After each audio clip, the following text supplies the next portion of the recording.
What's happening, Boot Junkies? Mike Dog Audio here, back with another video on home studio setup for voiceover. And today, we're going to take a look at this microphone right here.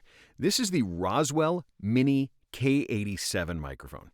This is a microphone not designed with voice actors in mind, but it is a microphone that is appropriate for voice actors. We're going to talk about what makes it appropriate for voice actors along the way. But this is a microphone that really does work really well for the voice actor. It promises a delicate balance, a balance of transparency, neutrality, but it also retains a distinctive character. Now, Roswell as a microphone manufacturer, that name might not ring a bell for many of you, but it's a company led by Matt McGlynn, who is sort of the brainchild behind micparts.com. So if you've ever thought about modding a microphone or designing or building your own microphone, you've probably been to Mic Parts. And Matt McGlynn is also the founder of Recording Hacks. So if you've done research on microphones, chances are Recording Hacks has come up as the database, the repository that you've used to learn about microphones. These are both Matt McGlynn. It's evident from his passion, his contribution, that he really wants to offer quality recording equipment at an affordable price. The Mini K87 is available for under $450 US, which is still $450 is not free, right? But it's not very expensive in the world of microphones. And I think that balance stands as a testament to his commitment to all of us to be able to record. Now, this microphone was provided to me for review by Roswell, but rest assured he has no say over the content. Roswell doesn't get any editorial input. And if you've seen my videos before, you know that my goal here is not to persuade you to buy or not to buy, but to inform you about the microphone, let you listen to it, to help you guide your buying decision if you're in the market for one. So let's get into it. First off, there are no buttons, no switches, nothing on the microphone itself. Now, there's nothing wrong with that. That's just a design decision that Roswell made. It keeps the circuit simple, keeps it straightforward. It's not unusual to have a mic with no buttons and no switches. I've got mics that cost 2, 3, 4 times as much as this that don't have buttons and switches. So don't let that put you off. This is just a very straightforward microphone. Inside, it houses a tuned K87, K67 style large diaphragm capsule. Now, this is a very popular style of capsule. And after looking at the frequency response graph, which we'll take a look at, it's clear that they've done some tuning to smooth out the response of this capsule. When implemented in a more naive way, these capsules can be extremely bright. If you've ever seen any of the really, really inexpensive microphones out of China that are like $30 and it's just like glass in your ears, same style of capsule. They're just implemented in a very naive way. That is not what we have here. This is a high quality version of that capsule, but one that's also been tuned for a more pleasant, more pleasing response. Inside, it's also a transformerless design, and that helps promise to keep it transparent, reduces the amount of circuitry in the system. The transformer, since there's no transformer, there will be no harmonic distortion or anything like that. Keeps it neutral, keeps it transparent. Now, I did find it intriguing that they say that they do use some vintage componentry inside, so that does also suggest a nod to a more classic sound. They're saying they're using new old stock componentry to keep that vintage sensibility to the microphone, but it's built in a way that doesn't compromise on modern clarity. The frequency response, looking at the frequency response graph, it does span from 20 hertz to 20,000 hertz, so it is equipped to capture, of course, the full audible spectrum that we can hear. But you'll also note that the mic has a very flat response. So it may seem somewhat warmer than other modern condenser microphones. There's none of that presence boost that you see in a lot of microphones. And that's why I think, in part, this mic could be considered both neutral, because it is flat. And so if you have a sibilant voice, this mic could be more flattering for you, since it doesn't over-exaggerate the highs right where your sibilance is, as we can see with many presence-boosted microphones. If you also have a sharp S sound, it's just going to make it worse. And you're going to end up EQing it to make it more flat.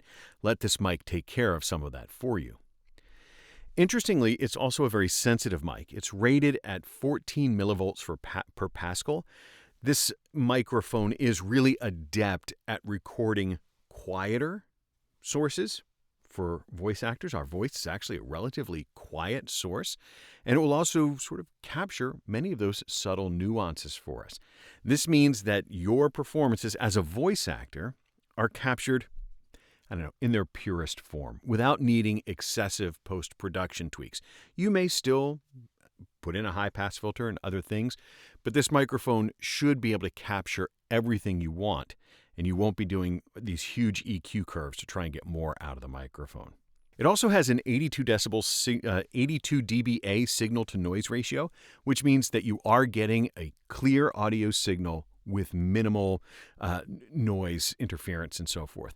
This has a low self-noise. The self-noise is only 12 dBA, which ensures that there is not going to be any hiss inside your recordings.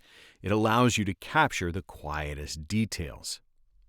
12 dBA, it's not the quietest mic we've ever tested. There are a few that are quieter, but you should experience no hiss from this microphone, no inherent noise at 12 dBA, nothing that will interfere with your recordings. So Roswell merges sort of modern functionality with a touch of that vintage tone. With the K87 design, that capsule, the hand-picked vintage components, and the individual tuning that they implement, this microphone seeks to recreate the charm of vintage microphones without compromising the contemporary clarity that we really look for. They also say that they rigorously burn in and test each microphone. That testing is to guarantee that the microphone meets the sort of high-performance standards that they're looking for. It also does include a shock mount.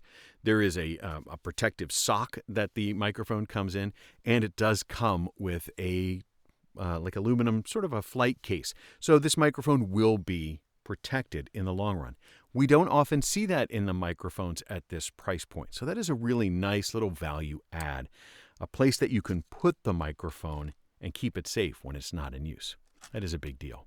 So in summary, this marriage of the vintage charm of the sound with the modern precision of the quality circuitry inside, this microphone does have sort of a unique offering for voice actors, especially voice actors that have that sibilant voice.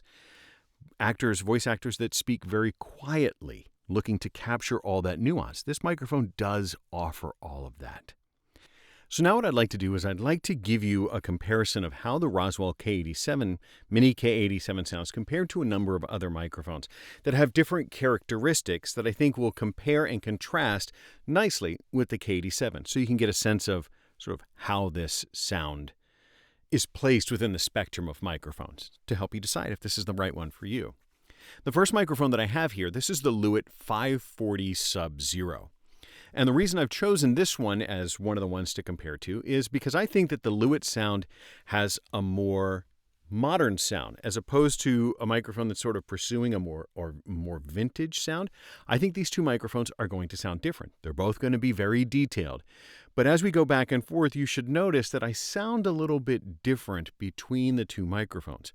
And I think the 540 S, the Sub-Zero, one has a lower noise floor. This one goes down at like 4 dBA. Do we notice a difference in the noise floor? I'd be surprised if we hear a significant difference in the noise floor, especially at the typical gain levels that we're working at. But I do think that you may hear a difference in the high end. I think there's going to be a different kind of clarity for my voice compared to the two microphones. I'll let you decide how they differ, but I do think of the 540 as being a very modern, present microphone, if that makes sense. And I think just a quick look at the two different frequency response graphs, we can see that the 540 does have that presence boost. It does boost up that higher end in an effort to give more clarity, more detail. But if you do have a sharp and sibilant S sound, something that's got a little bit of a whistle to it, the 540 is going to enhance that whistling sound, whereas the K87 is going to help temper that sound a little bit. So different voices will have different uses for the microphone. So anyway, that's the Lewitt 540 Sub-Zero. Let's do another one. Next up, I've got the Austrian Audio OC16. And the reason I chose this one is this one has a different capsule style.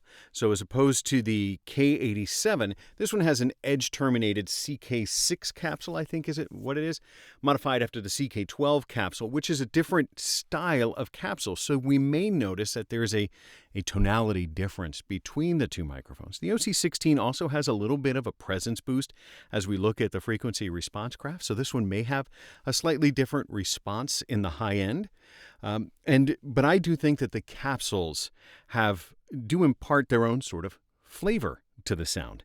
And so as we listen to the two microphones back and forth, is there a tonality difference between them that you find one sounds better, more preferable than the other? Is there anything that you like about one versus the other? And how does the K87, Mini K87, how does that compare to the alternate capsule style? These are similarly priced microphones, but they do probably have a little bit of a difference in their sensibility to them. And I think that is in part contributed to by the capsule. And that's why I chose the OC16 as another one that could potentially be on your radar in a similar price point. This one might be one that you're comparing, so I wanted you to be able to hear the two back and forth. So that's the OC16 from Austrian Audio. Next up, we have this microphone right here. This is the Earthworks SR314. Now, this is really meant to be handheld stage microphone. It's a little bit more expensive at about $700, but the reason I've chosen this one is it's got some similarities. It is a condenser microphone. They're both in cardioid patterns, but the Earthworks is a small diaphragm condenser microphone. So this is one of the few microphones I have that's a small diaphragm condenser. So I wanted to just get a sense of the difference tonality-wise between what we get with the large diaphragm and what we get with a small diaphragm. Is there a difference in the bass response? Is there a difference in the clarity? I know the Earthworks, they're very much known for being like these hyper-detailed, really high-resolution microphones. And I don't know that that's what the Roswell is necessarily going for. But we want to hear what the differences could be between these two to help you establish if you like the way the K87 sounds. Just trying to give you a variety of different microphones that will impart different tones, so you can sort of see where the K87 fits in the landscape of microphones. So this is the Earthworks SR314 compared to the Roswell Mini K87. Let's do one more. So I thought it'd be cool to bring in one more microphone that's also pursuing that vintage sound with modern technology. This one costs a little bit more. It's also from a boutique microphone manufacturer out of Latvia. This is the JayZ Microphones Vintage 67. So if this is the K87, this is the Vintage 67. Now, that 67, they don't say what specific capsule is in the JayZ microphone. They just say it's this like golden drop technology, but the look of it and maybe what they're pursuing is that Neumann K67 sort of capsule design. So I thought, I can't verify that for sure, but I thought it would be interesting to put these two microphones next to each other to see what that vintage sound is with modern technology. Two mics kind of maybe going for the same thing. We'll see if there's a difference. Huge price difference between these two microphones. I think the Vintage 67 right now is about $1,100, and the K67 is at like $440, under $450. So there is a price difference. I'm curious to know what the sound difference is between them. So as we go back and forth, is there something specific that we hear that's different? Do they both have that same sort of warmth? Do they still not have that bright S sound? Will they help with that bright S sound? I'm always looking for microphones that will help. I coach a lot and I talk to people and they say I have this bright sizzling S, whistling S, whatever it is, a sibilant S sound. and they'd like to know what they can do about it. And I often say, let's not go for a presence-boosted microphone. Let's go for one that's perhaps a bit warmer, a bit more forgiving on the treble side of your voice, that whistling sharp S sound. And so let's listen to these two and see if there is a difference. The JayZ microphone, it's definitely its own thing. It's a different looking microphone. I'm not sure this is specifically a voiceover microphone, although they say it's good for male vocals. Interesting. But I just want to put these two next to each other just so we can get a sense of what's the difference. Anyway, so that's the shootout of all the different microphones. A little bit fewer than normal, but I thought it'd be helpful just to find different microphones that might have a comparison to help you understand how the K87 sounds. That's all I have for you today. I hope that helps. I hope that's beneficial if you're thinking about this microphone and making a choice. Hopefully that helps. That's all I have for you today. Now, grab a microphone, any microphone, but grab a microphone so you can get out there and you can record something amazing. Thanks so much. We'll talk to you next time. Take care.